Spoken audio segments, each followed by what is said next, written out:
வணக்கம் ஃப்ரெண்ட்ஸ், இது பார்த்திங்கன்னா ஐஏபி செனரிட்டா அக்வா விஎக்ஸ் மாடல். இந்த மாடல்னால் சவுண்டு கேட்குது அப்படின்னு சொன்னாங்க. மிஷின் போட்டோம்னா உங்களுக்கு வந்து சவுண்டு கேட்குது அப்படின்னு சொன்னாங்க. சென்ட் வந்து பார்த்தா உங்களுக்கு மிஷின் ஆன் ஆகுது, அதில் எந்த இஷ்யூவும் இல்லை. உங்களுக்கு பார்த்தீங்கன்னா ட்ரம்மு கம்ப்ளைண்ட் இருக்குது. ட்ரம்மு கம்ப்ளைண்ட் அப்படின்னா உங்களுக்கு ட்ரம்மில் ஆம் கம்ப்ளைண்ட்டோ பேரிங் கம்ப்ளைண்ட்டோ கிடையாது, பேக் சைடு அந்த வீல் கம்ப்ளைண்ட்டு. அந்த சவுண்டை பார்த்தீங்கன்னா உங்களுக்கு தனியாக தெரியும். டங்கு டங்கு டங்குன்னு அந்த கல் உடைக்கிற மாதிரி கேட்குது.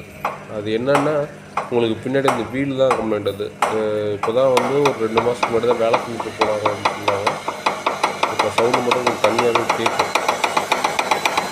இந்த சவுண்டு வந்து எங்கிருந்து வருதுன்னா வீல் வந்து லூஸாக இருக்குது, அது வந்து உங்களுக்கு சவுண்டு கேட்குது.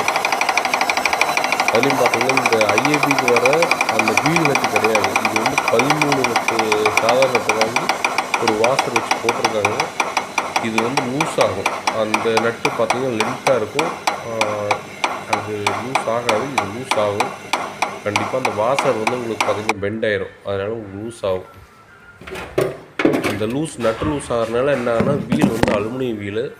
அந்த அலுமினியம் வீலுங்கிறதுனால உங்களுக்கு சைடில் வந்து தேஞ்சிரும். தேஞ்சதுனால உங்களுக்கு டக்கு டக்குன்னு சவுண்டு கேட்க ஆரம்பிச்சிருச்சு. பாருங்க, நான் அந்த வீலை கழட்டுறேன். இதில் பார்த்தீங்கன்னா ஒரு பீஸ் மாதிரி வச்சு கொடுத்துருக்காங்க. அது என்ன பண்ணாங்கன்னு தெரியல. வீல் வந்து சேக் ஆயிடுச்சு, அந்த கார்னர் வந்து கடைஞ்சிருச்சு. அதனால் உங்களுக்கு சவுண்டு கேட்க ஆரம்பிச்சிச்சு. அதே மாதிரி இந்த போல்ட் நட் பார்த்தீங்கன்னா உங்களுக்கு அந்த வாசர் வச்சு போட்டிருக்காங்க. இது மாதிரி வாசர் வச்சு போட்டால் கண்டிப்பாக சவுண்டு கேட்கும். இதனாலே அந்த வீல் வீணாக போயிடும். பார்க்க அப்போ டைட் பண்ணிட்டு வந்துடலாம். அந்த பிசுறு பார்த்தீங்கன்னா ஃபஸ்ட்டு ஆல்ரெடி இருந்திருக்கும் போல் இருக்குது. அவங்க ஒரு பிளேடை உடச்சி அந்த கேப்புக்கு வச்சு போட்டிருக்காங்க. இது மாதிரி வச்சு போட்டால் கண்டிப்பாக மறுபடியும் பிரச்சனை வரும். ஒருக்கா போனால் ஒருக்கா அந்த வேலையை செஞ்சுட்டா பிரச்சனை இல்லை. இப்போ பார்த்தா வீல் மாற்றுற மாதிரி ஆயிடுச்சு. நம்ம அது அப்போவே ஒருக்கா மாற்றிருந்தாங்கன்னா அடுத்த ஒரு மெக்கானிக் வந்து பார்க்குற நிலமே இருக்காது.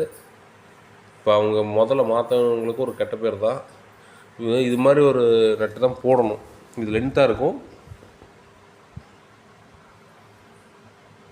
ஒரு வேலை செய்யலை பார்த்தீங்கன்னா கஷ்டப்பட்டு வேலை செஞ்சுருப்பாங்க, எல்லாமே மாற்றிருப்பாங்க. ஆனால் ஒரு சின்ன ஃபால்ட்னால பார்த்தா அவங்க மேலே இருக்கிற ஒரு அபிப்பிராயம் போயிடும். இவங்க இது மாதிரி செஞ்சுட்டு போனாங்க, இதனால தான் மிஷின் வீணாக போயிடுச்சு அப்படின்னு சொல்லிடுவாங்க. கொஞ்சம் வேலை முடித்தாலும் கடைசியாக மெனக்கெடாமல் செக் பண்ணி பார்த்துட்டு வந்துடுங்க.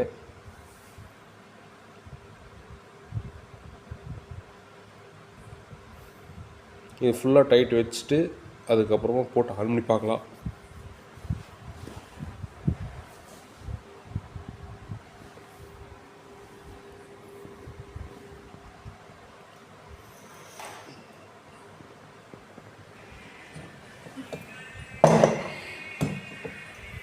ஃபுல்லாக வச்சுட்டு நீங்கள் கையில் பிடிச்சி வைக்க முடியாது. அதனால் பின்னாடி ஒரு சுற்றியில் வந்து சைடில் சுருவிட்டு நான் ஃபுல்லாக டைட் வச்சுட்டேன்.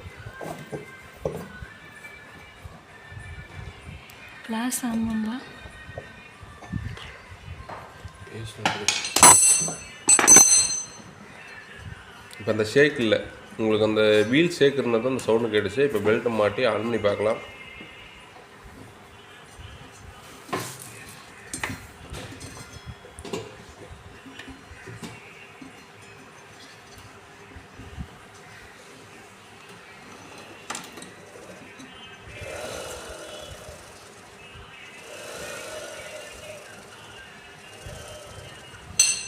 பெல்ட்டு போடையில் பார்த்தீங்கன்னா மோட்டரில் சாப்பிட்ருப்பீங்க தான் போடணும். நீங்கள் ட்ரம்மில் இருந்து போட்டிங்கன்னா உங்களுக்கு கரெக்டாக போட முடியாது. அதனால் மோட்டர்லேருந்து போடுங்க, அப்போ தான் கரெக்டாக பெல்ட் போட முடியும். பார்த்தா போட ஆரம்பிச்சிருச்சு. அந்த டக்கு டக்குங்கிற சவுண்டு இல்லை. ஃபாஸ்ட்டாக ஓடுறப்போ தான் அந்த சவுண்டு எப்படி கேட்குதுங்கிறது தெரியும்.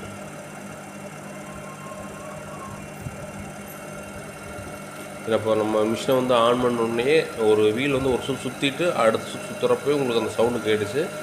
இப்போ அந்த சவுண்டு இல்லை,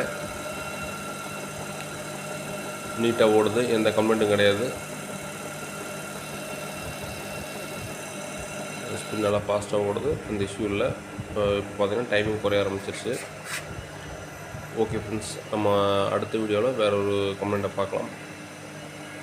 ஓகே, தேங்க்யூ.